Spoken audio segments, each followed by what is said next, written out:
go and sorry, it just hit my ear. Just to give you guys a little example. So, okay, I'll just start off, I guess. So I'm Nick Moretti. Thanks everyone for tuning in. Really appreciate it. I hope, my sessions really do help you. So I was just telling Crystal that one of my leads that probably came in maybe 10 months ago, what happened was they wanted a CMA, so a home evaluation for their house. So what happened was I did that, and their listing would be probably in the 1.3 or 1.5 range. So I did that last year. I got my way in, and what happened was, they took the information, and they hit me up a couple months later, or when I followed up with them or whatever, and they just said like, yeah, we bought a new build, and I got a little discouraged because I was like, you should have just told me, because as agents we get them a little bit more incentives sometimes to spend more money on their house, but it is what it is. Usually people would cut off that communication, but I just kept communicating, because at the end of the day they're gonna have to still sell, right? So what I've been doing is I've been just keeping touch and following up. And when I follow up, I'm just kind of giving them info about the market. And then to the point where they're like, yeah, Nick, can you just keep giving me, monthly updates? And I was like, yeah, no problem. Just so they can feel secure. So I've been doing that. And now I just got a message this morning saying they want to find a rental because they want to list their house before the new build, right? So, most of these leads, like I was saying,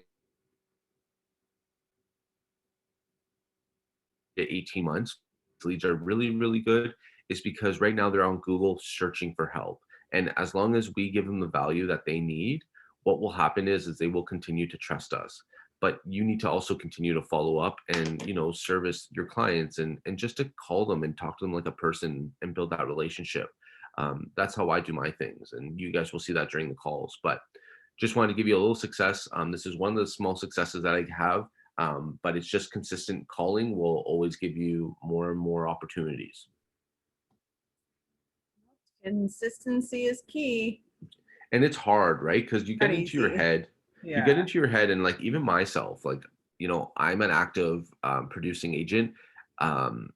And I still kind of just like, before I get on that first call, I kind of like talk myself out a little bit sometimes, just depending on your mood, right?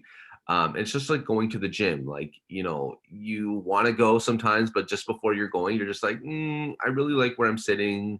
I don't want to be in pain today, but if we don't work on our plan, and we don't work on our business, we don't work on our goals, then, we're not really going to go where we want to be. And, that just leads to frustration. So working is a good thing. You just got to get the right strategy. Mm-hmm. Yeah, no, for sure. It's finding something like the rhythm that works best for yourself as well, right? So, and holding yourself accountable to it. Exactly. Again, it's easier said than done. It's not as simple. Like, I can tell people to do things left, right, center, but when it comes to actually applying those things, it's a lot different than me just saying, this is what you got to do. Exactly, right? So it's definitely holding yourself accountability, or finding an accountability partner where you guys, that's why people have gym partners, right? They have that, it's that accountability. They're gonna encourage you to go to the gym when we're, we always, like as Nick says, like we always have that intention, and often enough it's that intention the day before, right? I'm gonna wake up, I'm gonna do this, I'm gonna go to the gym, do that, and then all of a sudden something happens and you're like, I don't really want to do it, or I got to go do this instead, or whatever it is. We find excuses for ourselves not to go to the gym because we really don't want to do it. We know it's best for us. That's why we had that intention, but it's holding ourselves accountable and actually following through on what we've given ourselves as a goal, for sure. So that's totally agree. great. And then Nick has told me that he's just booked his training session. So Nick doesn't use all the tools in the CRM system. I do not. So. I'm probably like a caveman. Like when Crystal goes over it, she's probably going to laugh at me because every time, not every time, but like she does laugh at me because I'm not the most techie in my CRM. But it just goes to show, like, it doesn't matter where you are, what level you're at. It's just like there's always improvement. And oh yeah, for sure. Crystal's awesome too.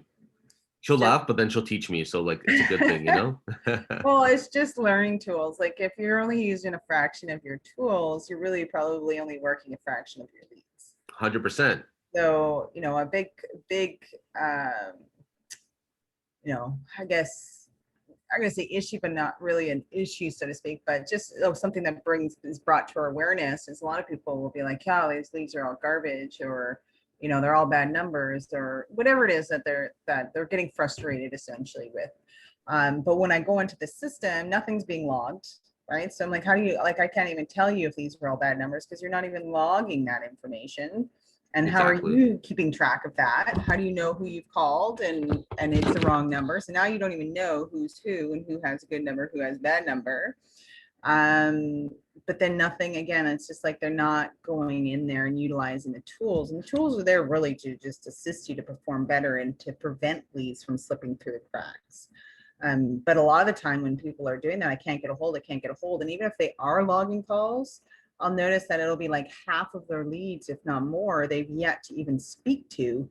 So how could they even come up to that? They're all garbage, right? It's just that it's knowing when the expectations of your leads is going to play a big role in how successful you are as well. So you're keeping in mind that your leads typically transact 6 to 12 months plus out, right? You will get leads that are looking to transact sooner than that, 100%, but the majority of them, they're going to be in that research phase of their move where they're just online looking right now.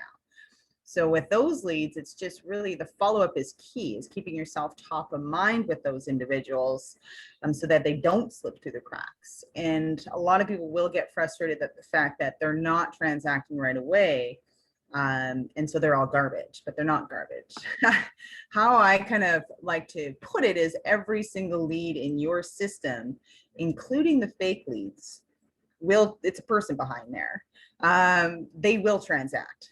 It's just a matter of when they're going to transact and with who they're transacting with, right? So if you have 150 leads in there, all 150 leads will eventually buy. It's just, are you willing to work them for the next 6, 12, 24 months to get that transaction to be yours or increase that possibility, right? So we're always working towards our future business, not our now business when we're in here. This is where you guys are going to be in 6 to 12 months from now. So this is like, if you start working these now, you will have some fall buyers in there. But definitely you're going to start finding that your spring is going to be a little bit busier because if you've been actively working your leads, those leads are going to be getting ready to pull the trigger.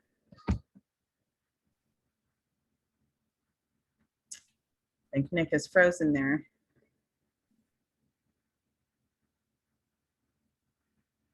So typically what we'll All right, do, guys, I'm having some issues on my end. yeah, your internet must be just lagging a little bit because you're frozen on my screen, but not sure if it's just the screen or all of it. So typically what Nick will do is he'll jump in and he'll call leads from his system. We've done it before where somebody on here says, hey, call my leads. He's open to that as well.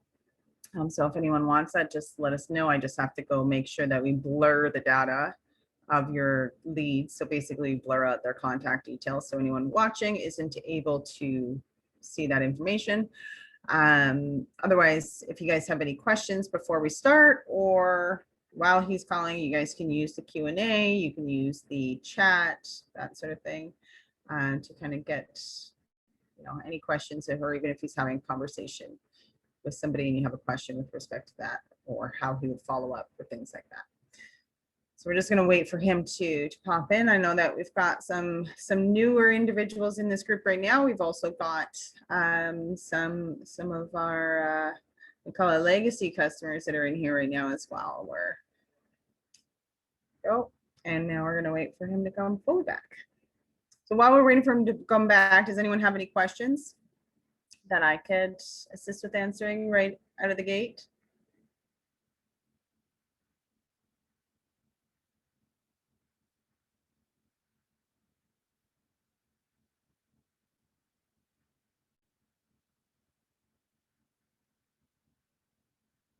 Doesn't seem like it.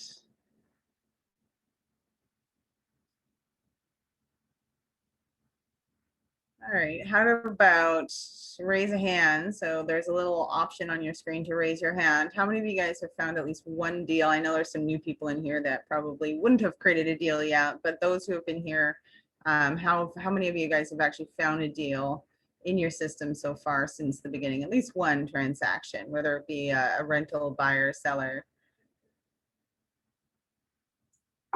Charles, Maya, Ray. Perfect. So our goal is to really get everyone's hands up there. Our goal is to get at least, you know, I always say if you get one transaction, so if you're on our base plan here with us where you're paying the 158 a month and you're maybe spending $250 on Google, especially in the GTA, it takes one transaction to cover all your costs. And then you'll still have money left over, generally speaking. So one transaction covers all your costs and then some. So everything after that is just icing on the cake. So if we push ourselves to get that one transaction, then we can relieve a little bit of that pressure as to we're spending all this money and we're not seeing anything, because that one transaction will cover that annual cost. And some people will choose to throw some of that money back in and increase, because now they can see the more leads that they get, the more opportunity they're going to have. But it's just pushing for that first one and then really focusing on customer service. So I stress this over and over again, because I do hear it sometimes where, you know, we all get anxious, we're spending this money and we're not seeing results. So that determination, eagerness, anxiousness, desperation will come across in a conversation when you're talking to someone, even if we don't feel like we're passing that on. It's sometimes in our voice, it's also in our energy, and people can detect that as well. So they start to feel, we've all encountered somebody that's anxious to make a sale. Let's face it, doesn't matter where we were, they were just so eager to make the deal happen. But that you start almost feeling uncomfortable because now you feel like, well, they're just after their own best interests here. They're not even looking after me. They're just trying to make the sale here. And so if we're focusing on customer service, your leads, their walls are going to drop, right? And so if we acknowledge the fact that they're not going to transact right now, we're going to be a lot more comfortable and relaxed on that conversation because we already know this. We're just then focusing on the conversation with the lead and really trying to determine where they're at in the process so that we know how to follow up and help and guide them and educate them through that process. So the byproduct of being amazing at your customer service is, of course, going to be the transaction.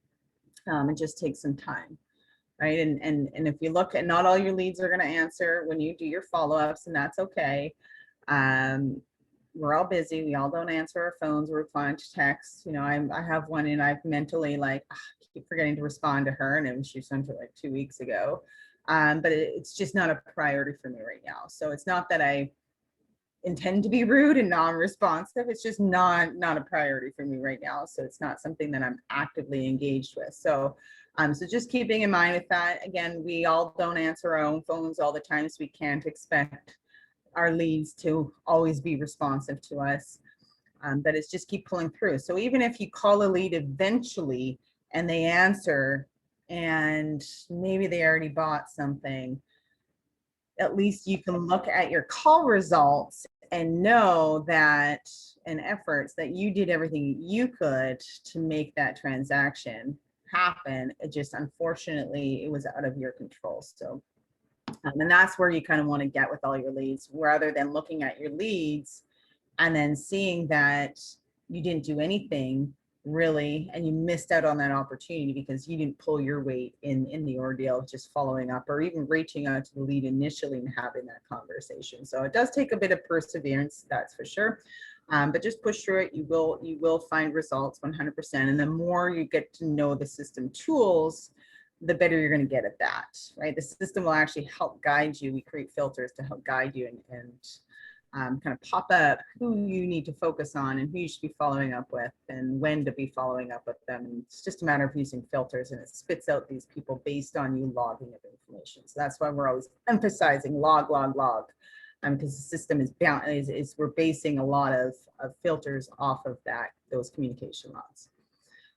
So Nick is Sorry back. about that, guys. Yeah, like I had a phone call that went onto my laptop and then it froze my computer. So you Oh, gotta love okay. those. I was like, and he's frozen. He's just like he's frozen in time, staring at Yeah. you. Yeah. I want to just let you know on the conversation that I just was out of in five minutes ago Yep. was basically if you're looking for instant like gratification, this is not the lead gen. It doesn't happen often. So this is just more of a relationship tool. As long as you focus it on a relationship tool and helping people get to what they want, you will do well. But it takes 3 to 18 months. So in real estate, you got to pick your poison and just go with it. Yeah, it takes, it doesn't matter what you're doing. If you're doing lead No, gen, door knocking, whatever it totally. is, right? It's going to take time. So Exactly. And honestly, like I was before we went on live, I was telling Crystal that I feel the same way. Like I don't want to call sometimes just before I like there's a lead. What I found in my way of doing the calls, the ones that you like look at and you are mentally having a hard time to call because you just feel of whatever, I find that those leads end up being a really good lead. So anytime you don't really want to call or that motivation is really high, you should call because that's in my experience, like those conversations I didn't even want to call, just I don't know, I just didn't want to I just wasn't feeling it. They ended up turning out to be the best leads ever. it could be the energy coming from it. Right. And it's just like, oh, I don't know Yeah, if I you're want like, to this deal with is an it. energy coming from this lead name. It's in the name, it's your intellect.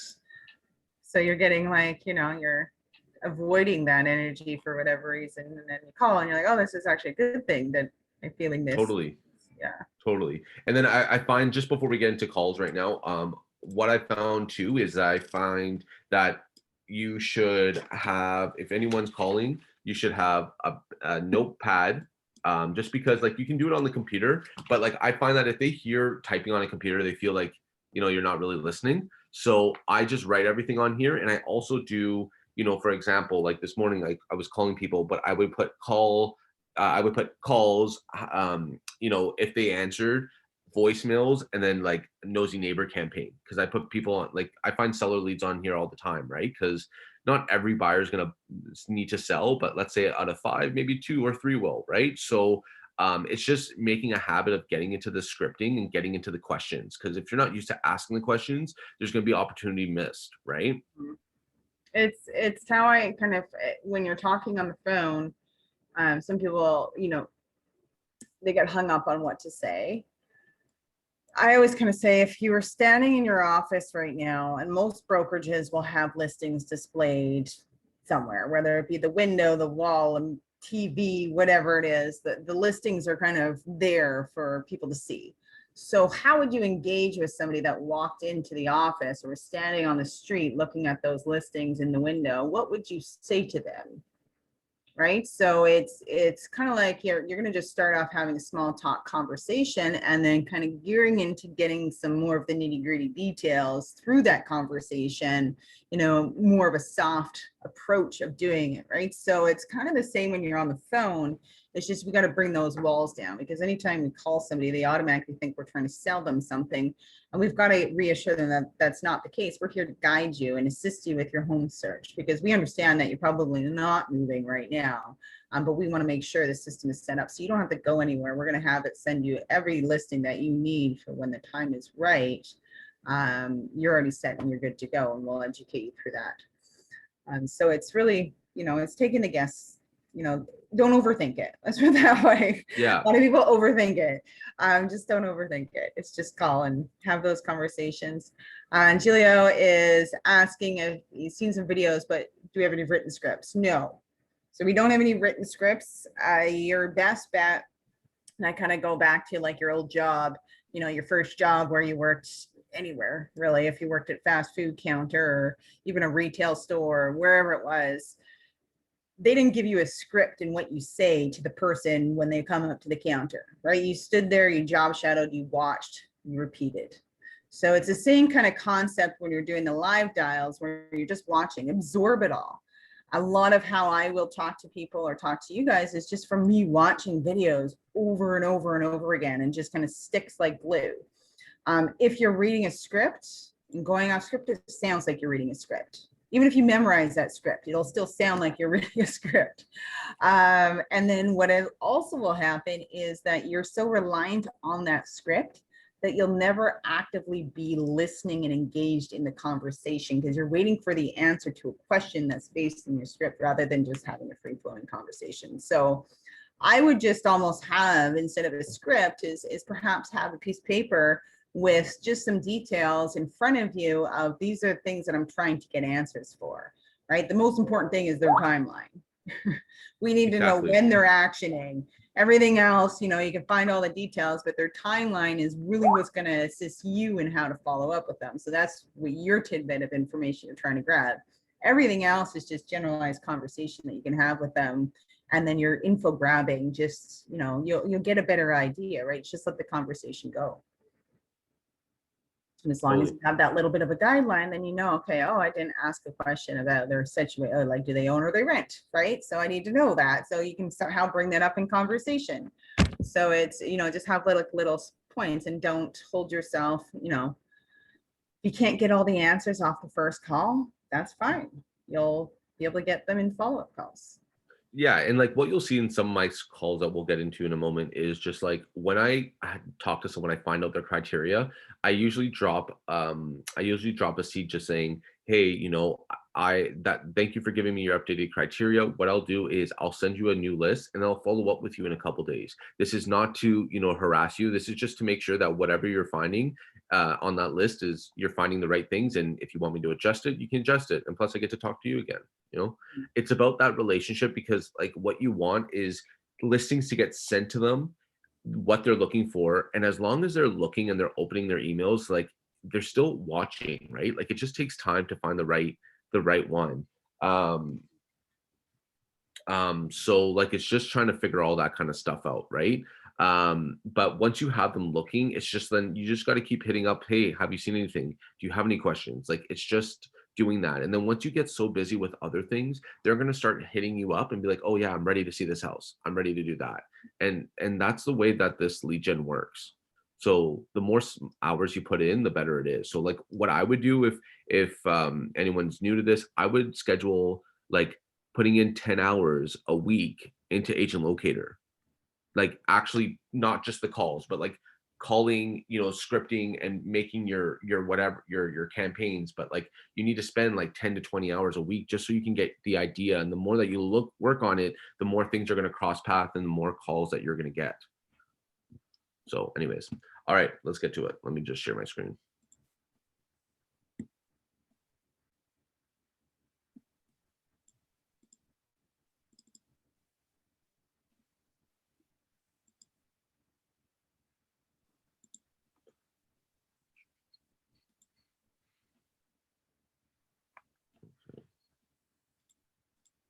Oops.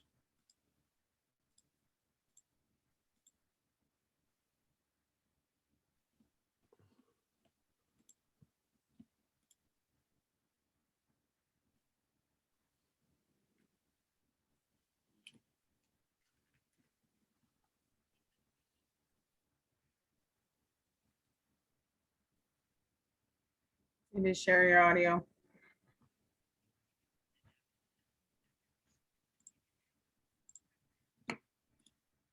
Perfect. Thanks for saving me on that one. Yeah, That one was voicemail anyway. He was calling someone, one but second here. nothing was happening. Couldn't hear anything.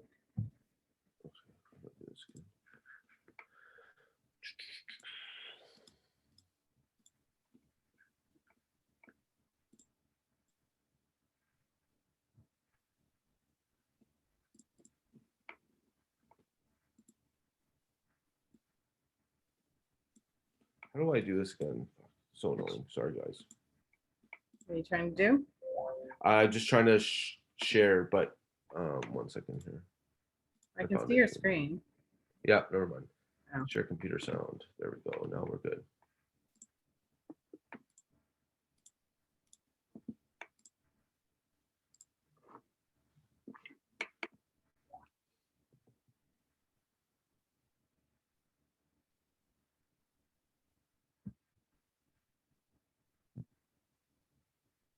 Sorry about that. Okay. All good. Let's see.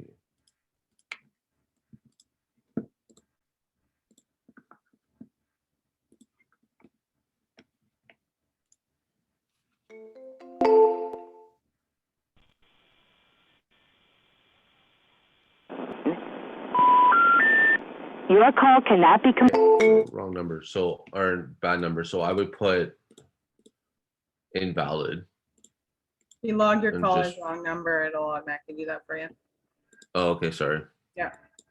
Just so that, you know, Perfect. if that call is there, it'll automatically do it. Yeah, so just make sure you're logging them as wrong number on the call result, and then it'll do it for you automatically.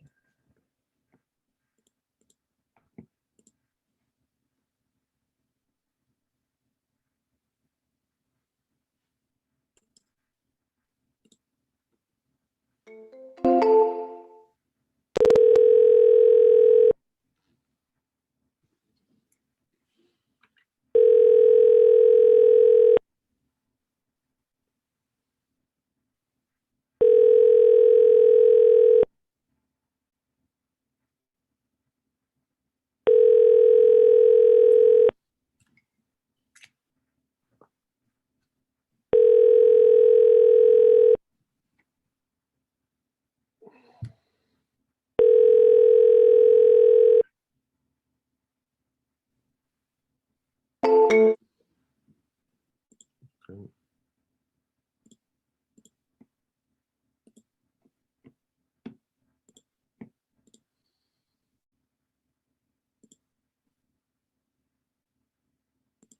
I already talked to this person, so I know.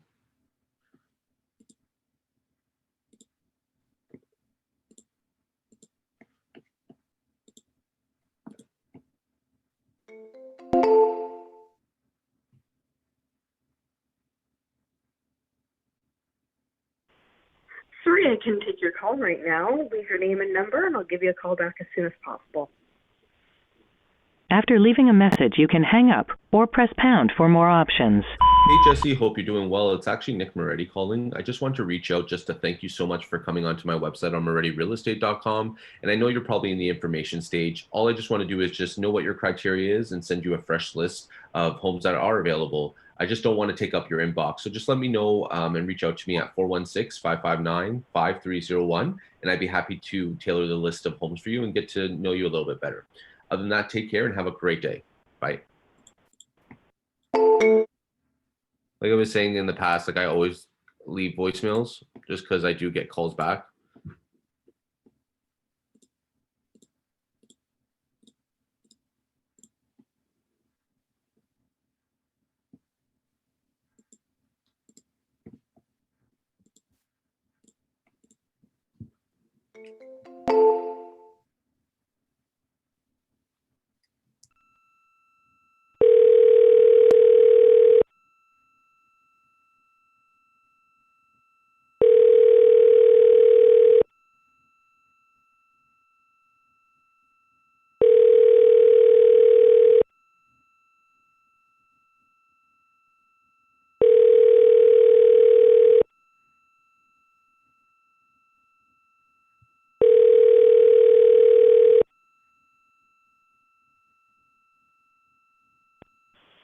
Hi, you've reached 396-0212. Sorry I didn't get your call, but if you just leave me a message, I'll get back to you as soon as I can. Thank you. Bye for now.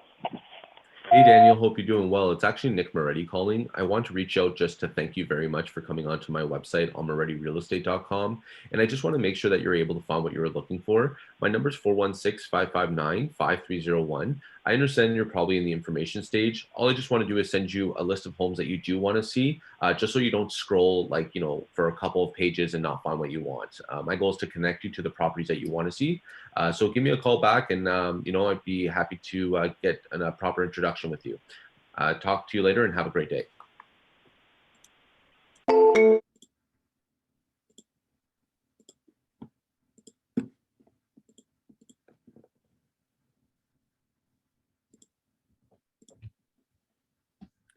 I get the same things that you guys are probably getting. No answers, voicemails. Yeah. We got to just keep pushing through. You just got to keep calling.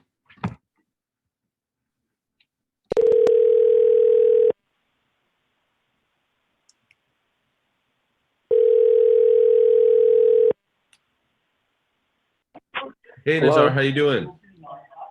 I'm Good, good. how are I'm you? good. This is actually just Nick Moretti calling. I would just want to reach out just to thank you very much for coming onto my website on MorettiRealEstate.com. And I just want to make sure you had a great user experience, man. Were you able to find the homes that you were looking for? Oh yeah, I'm still looking for her, but the market is getting crazy. Yeah, it's a little crazy. So I just cooled down because it's not the house was really small and the price is touching sky. Yeah, I totally understand, and a lot of buyers feel the same way right now. The only problem is like we don't have a lot of inventory. Just to give you a snapshot of what we had last year, we have half the amount of inventory that we did last year, but we have even more demand, right? The problem is when is this going to stop? I mean, no one has a crystal ball. No one really knows. However, what I can tell you from my information, for me being a full-time agent over 6 years, what I've been seeing in the Durham region is, number one, it has the best value. So it has, out of the whole GTA region, Durham region is, priced at 917 average price, whereas everything else is 11, 12, 13, Number two is we don't have the problem is there's new construction that's waiting to bring more supply to the inventory, but with COVID, it's paused everything. Right. And what has also happened too is that the materials have also gone up in price. So how are prices going to come down? You know what I mean? So I just think that in about a year and a half, 2 years, we'll see some supply. But in the meantime, I think prices are going to still climb because right now would be the best time to buy because it's in the summer market where there's more inventory and less competition, right? So if you don't want me asking, I can talk about the market all day. It's a passion of mine, right? That's why I got into real estate. But what are you looking for in your next home? I know it's crazy right now, but what are you looking for? Actually, I'm looking for whatever it is, but it's a single family house. But I see in my neighborhood, I was in Curtis and Clearton and Oliver, those area is, you are middle of a jungle and they're asking for $1.2 million and this and that. That's it's better to buy a land and build up your.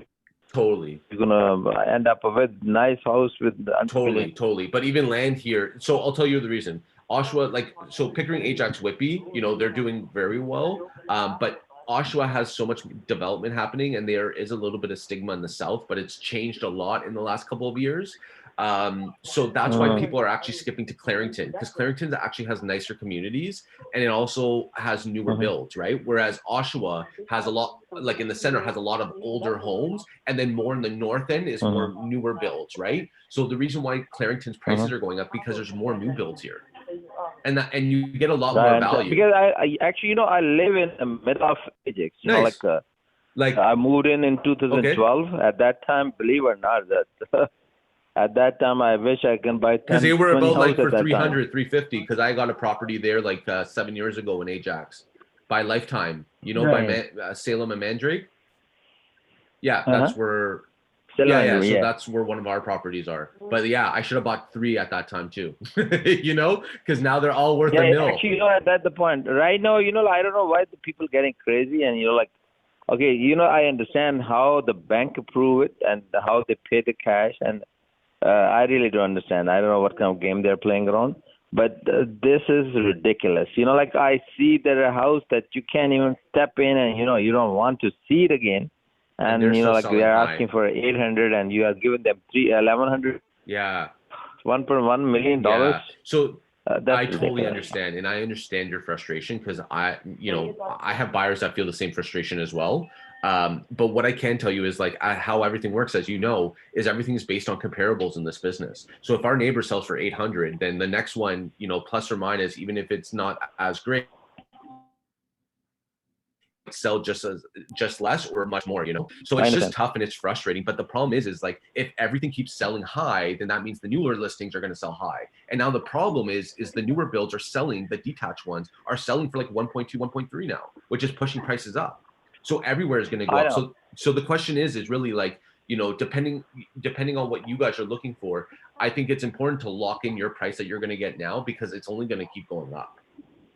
Oh, it is. I know that because somehow I think the government have to step on it. Maybe then it's gonna be hold up a little bit because there is a big game is running in there. For sure. But let me ask you a question.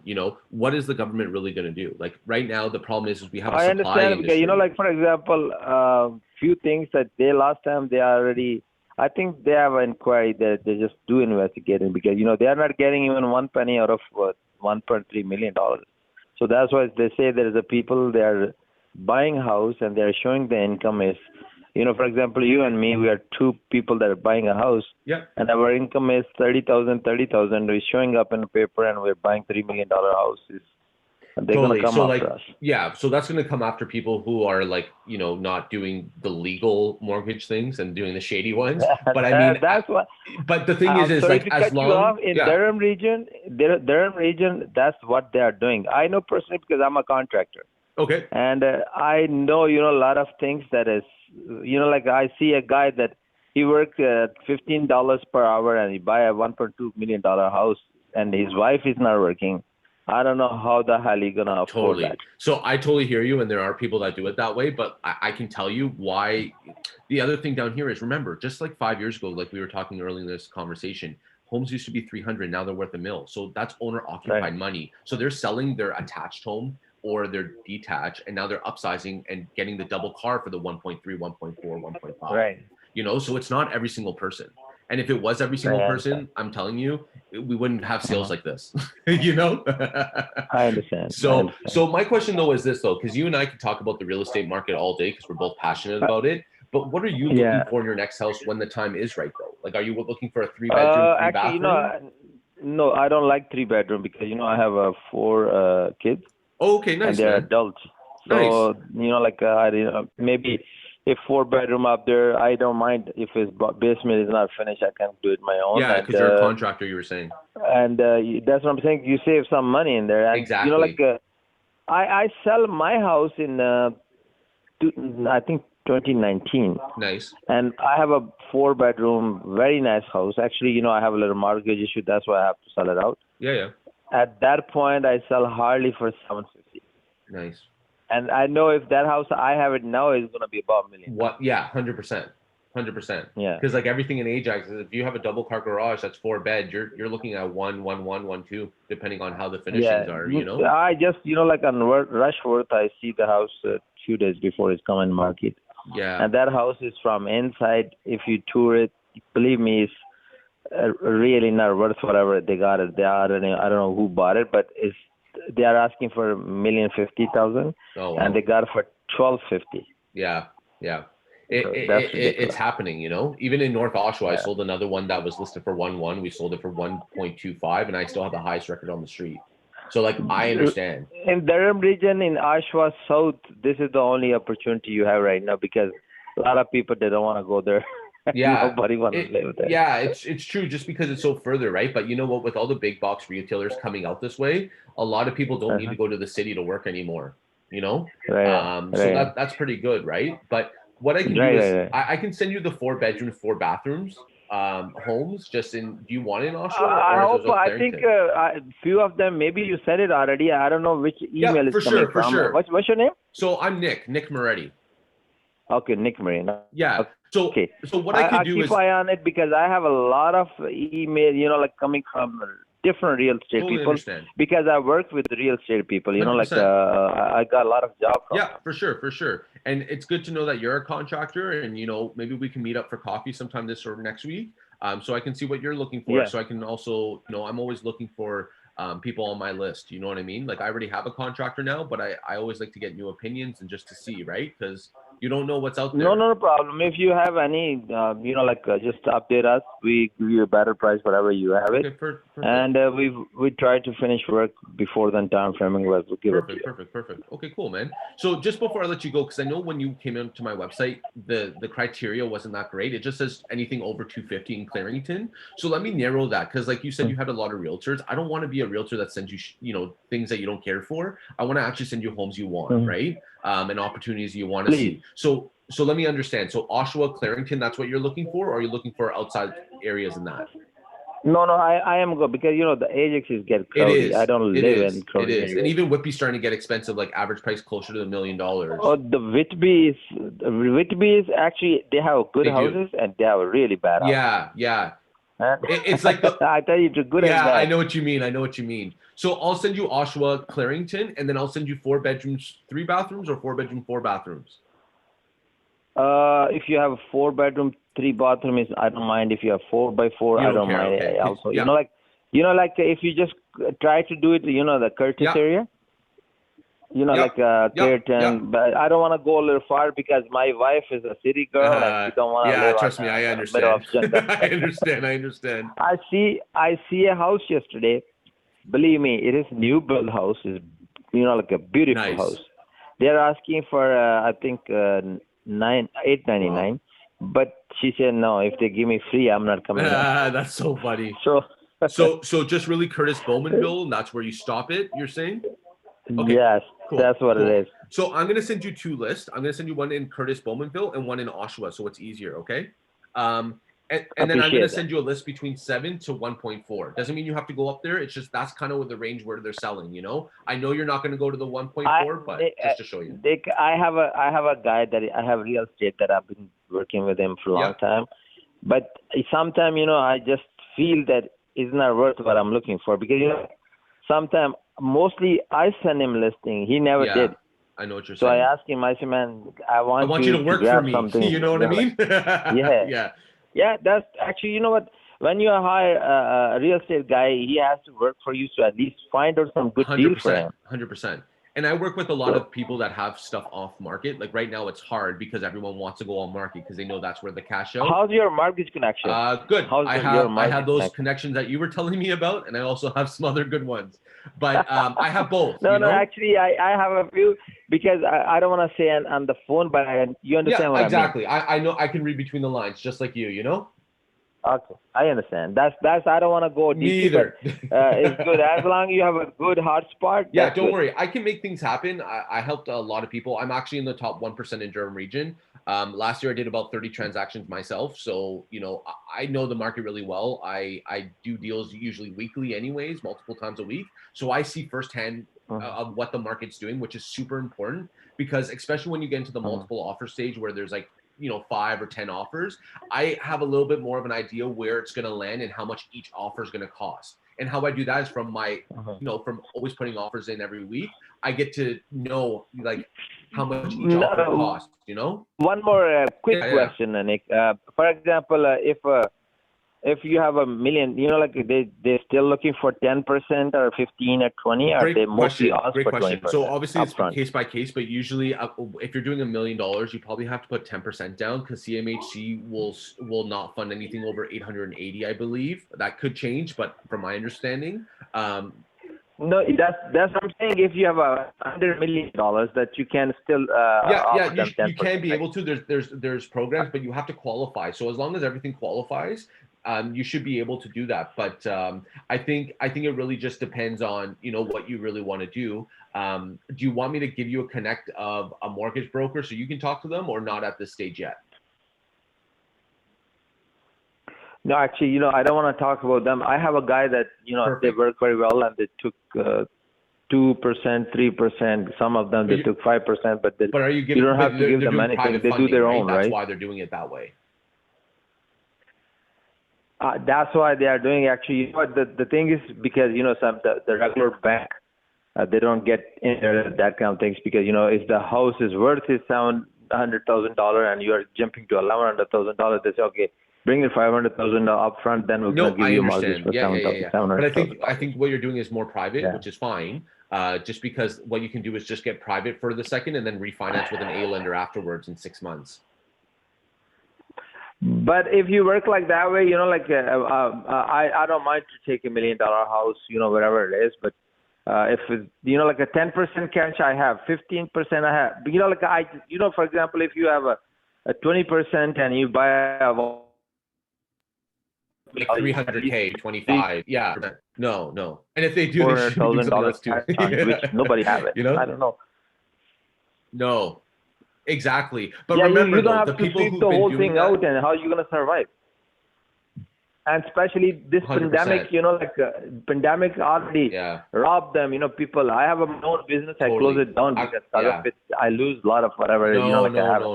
So whatever I have I don't want to lose it. But keep in mind, Nazar, as you and I both know, in real estate, as long as you buy, hold, and sell for at least 5-10 years, you're always going to make money. I know, but sometimes you can survive.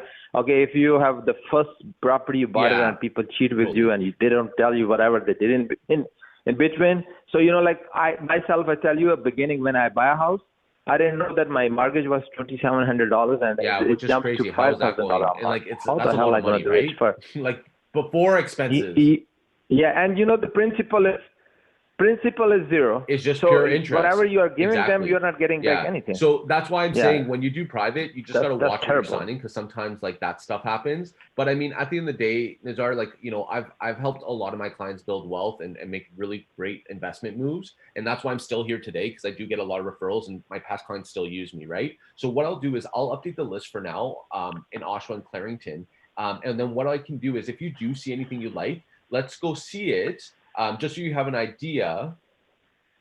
I'll send you right now a few listings. Like I gonna work with you because you are the first time you call me. A lot of people call. I skip call. I don't know how the hell I pick up your. Yeah, but I'm glad.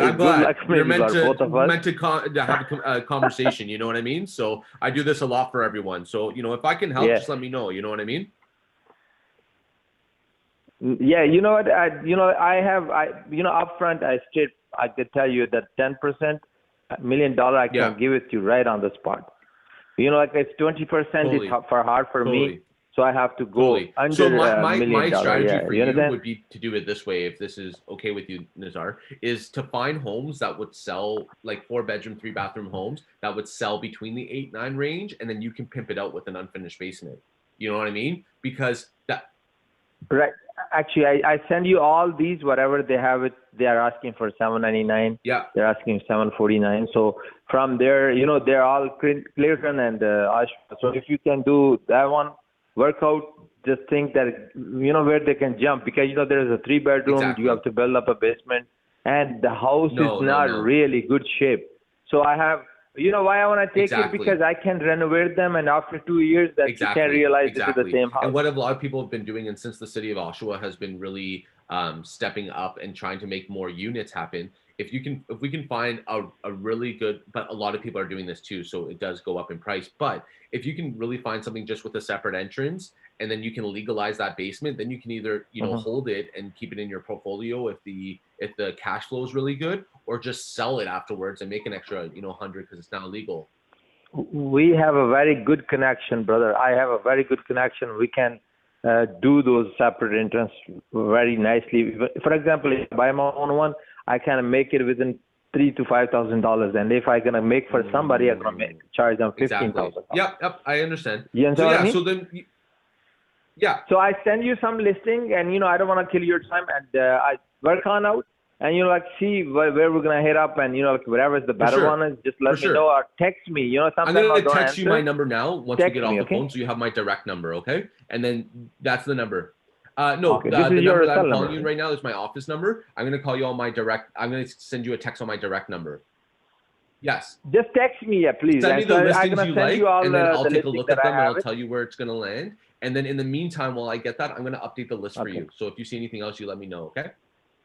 Okay. My pleasure. Thanks for not hanging up on me. I appreciate it. Bye. Have a good one. Bye-bye. Like, huge conversation. Yeah, he was definitely willing That's to a slam dunk. Yeah. Slam dunk. But the only reason why he opened up is because he knows I understand he's a contractor, so I know the language I need to speak to him. And number two is, look, I gave him value.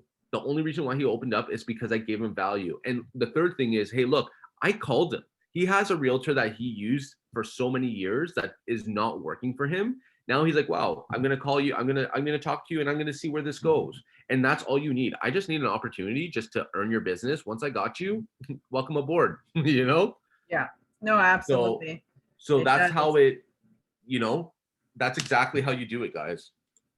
I mean, obviously not every single lead's going to be like that, but out of 100 calls, you'll probably get a good 5 or 10 of those people. If you get motivated, more, he's just stuck. But he's probably not, he knows enough, but isn't being guided by correctly. The people that he's been using. They're just waiting for him to come up with properties and probably show him the house, and then exactly, and then take commission. Mm-hmm. So sorry, my phone's just ringing right now. Everyone wants to call me right now. What's going on? Sorry, I have to just text this guy like I was just telling him, because I find that if you do these things right away, it just builds more of that presence.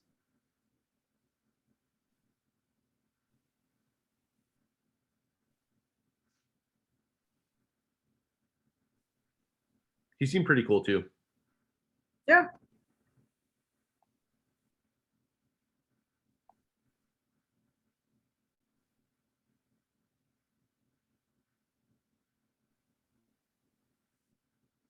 And you know what too? Like I was just just reflecting too.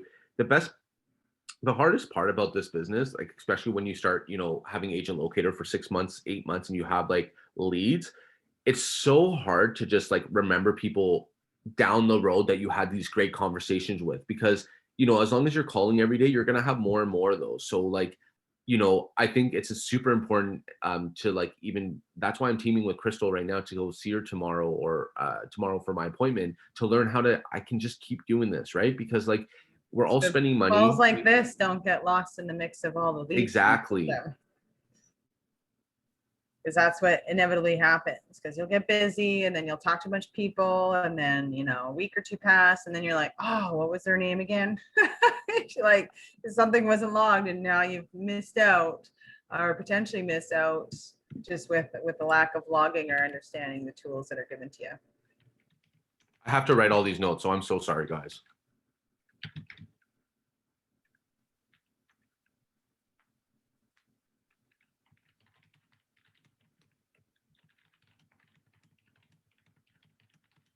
And you know what? This is even great because he's a contractor. So if I do my job right and I just follow up and do it right, this could be like a person that can refer you many deals in your lifetime, and he could be a cheerleader. So, what I've learned in real estate is you want to have a lot of cheerleaders that are giving out your name, because that's like free advertisement.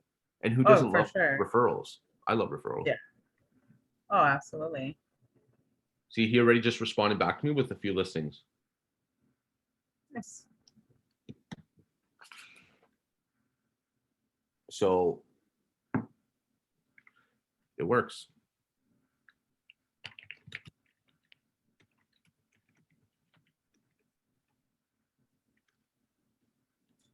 Does anyone have any questions with I know, I'm sorry, guys. Conversation while he's doing his notes?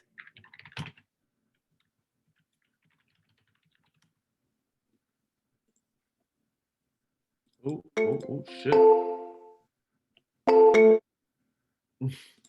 Almost called him again. That was good. Okay, so what I'm gonna do is I'm gonna just do this quick little thing here and be okay. And Crystal told me that no one sees this except for you, the title, right, of the product. Yeah. No one sees that. Call whatever you want it to say. Totally. Yeah, this is how I usually do it. I usually like to put the area first, then price. And then I usually like to go bedroom, bathrooms next, and then tailor it that way. But everyone can do it differently.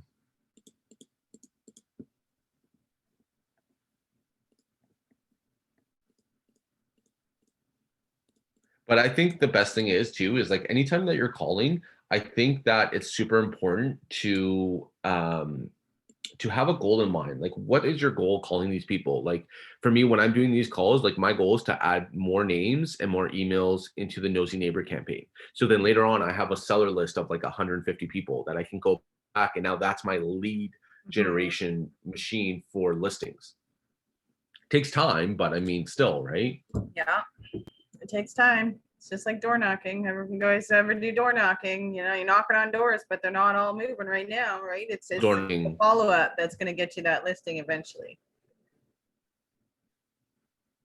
Door knocking is great. I've almost had 3 signs side by side on a street. So I mean, and it was from door knocking, right? Like, it's always a good feeling. And then you want to just keep getting the whole street.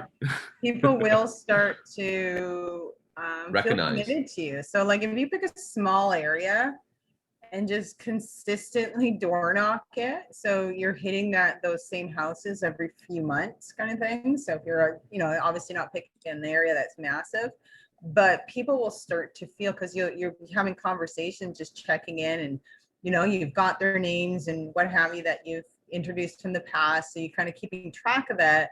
But those homeowners will start to feel dedicated, as if you were already the realtor when that time comes. So it's just all Exactly. about consistency. So door knocking, the consistency is just keep, you're going out, picking a smaller area, so you're consistently hitting the same doors.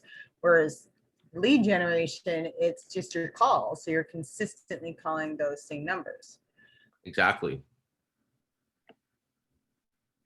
But I think that was a great call for just even to showcase, because usually I'm just going through and having good 5-10 minute conversation. I think that was like a 13-minute conversation, but Yeah. you see how how the conversation was kind of going off, and then I was like, okay, so great, thanks for giving me all this information. And that's like, okay, I'm going to send you these things, this is how I'm going to do it, and this is how the expectation is going to go. Yeah, you got to I think that's set. super important, because then when you're doing that and you're following through, that means that if anyone else comes and calls and whatever, he's not going to be interested, or she, whoever it is, Yeah, it's no, for sure. It's if you set that expectation and kind of guide them through that process, right? Like, he's done it before, but it's almost pointing out how you're going to do things differently. Exactly. And he wants things done differently, because remember, he's a contractor. He needs opportunities to make money. But it's also, he's an investor because he knows he can make money off of it, right? Exactly. So finding the property, because there's always the diamonds in the rough. It's knowing which diamond is going to yield you the best return. Exactly. But like, he was also testing me, being like, oh, well, why is this happening in the market and stuff like that, right? So it's super important to know your market. Sorry, I can't even speak. Your market watch through Treb. Like, every time that comes out, I open that and I study it. I actually print it out and have it on a wall, because just in sales, like, I've been in sales for so long. So when I was selling something in a corporation, whenever there was a promo going on, they would print it out, they would show it on the wall, and you would know your shit. You know what I'm saying? So nothing has changed from a corporation. Instead of now the corporation taking your money, now you're making your money back.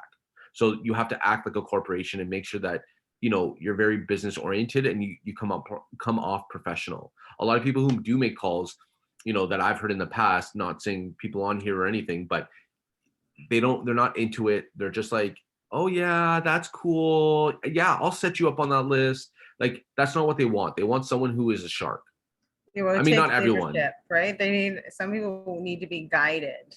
They don't Yes. want to necessarily be told what to do, but they need that leadership, right? Then they're going to be drawn to you, because that confidence is going to come through. This guy there, this girl knows what they're talking about. Exactly. I feel comfortable with that, right? Exactly. Because there's a lot of agents, guys, that don't know their numbers. They don't even know what market watch is. I hope you guys who are on this call are probably not like that, but you need to know how to do these things, right? Because that just shows that you're not just a buying agent, you're a listing agent. And most people want to deal with listing agents because they know that if I need to sell, I know someone who's proper, who's going to do it and get me top dollar. Mm-hmm. And also, the buying process. So you're pretty much good, you know what I mean? But yeah.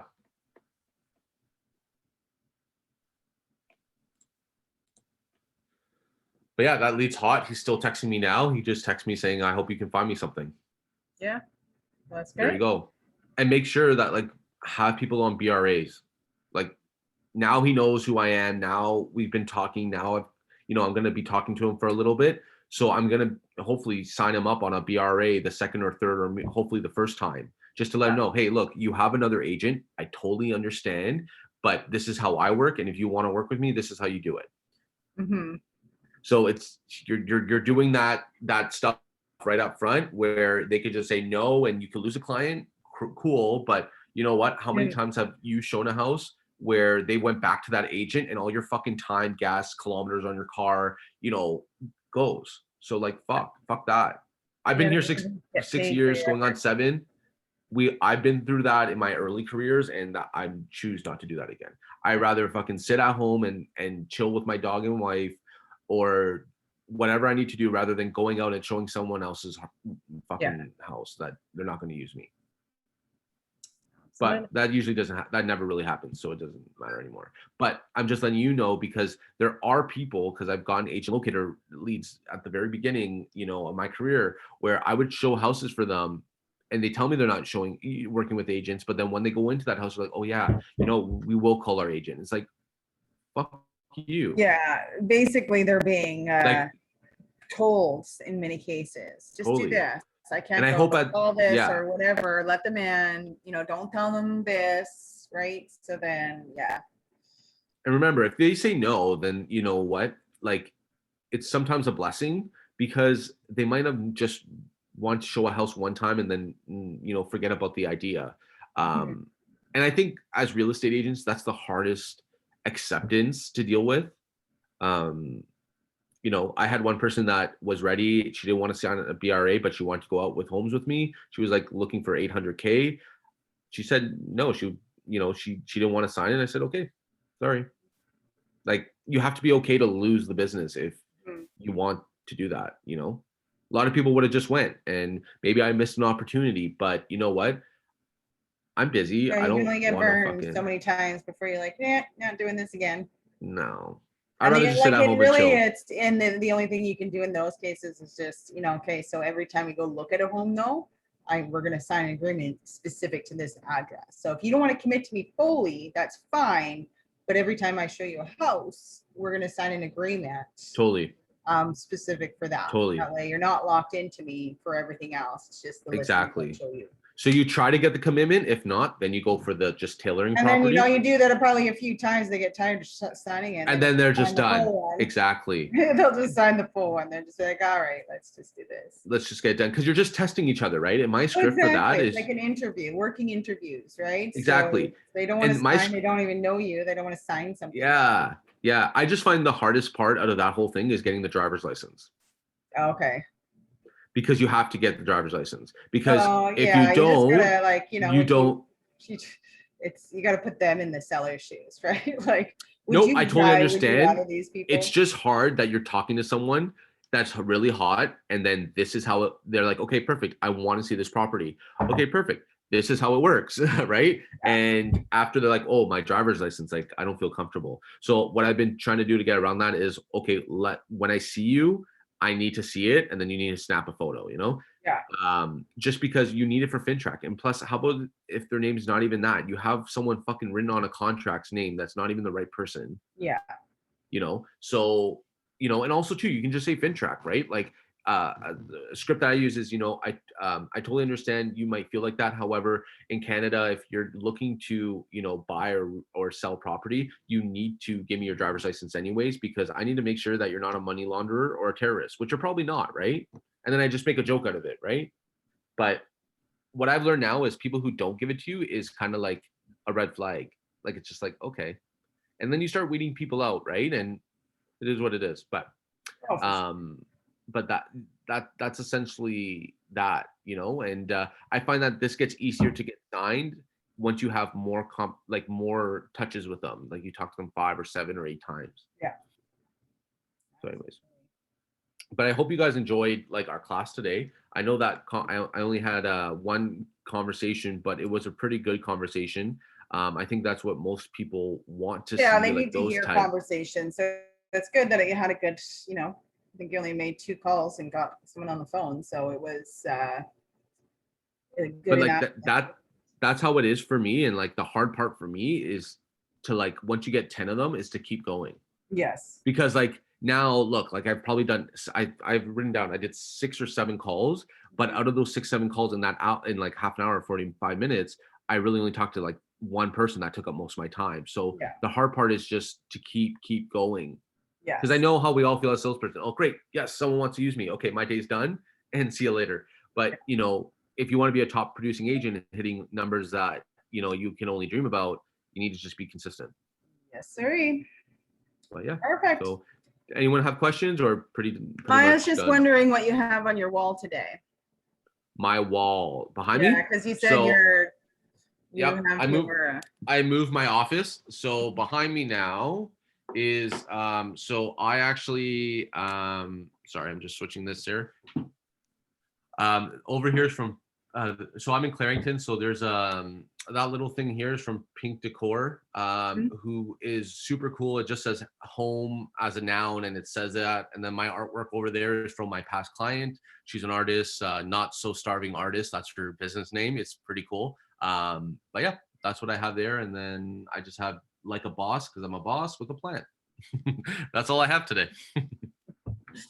Awesome. Well, Cool. thanks everyone for joining us this morning. Thank you, Nick. Yeah, anytime. But I hope you guys have a great day. Yeah, absolutely. We'll see you all in a couple weeks again. Sounds good. Perfect. Thanks, Bye. everyone. Bye. Bye.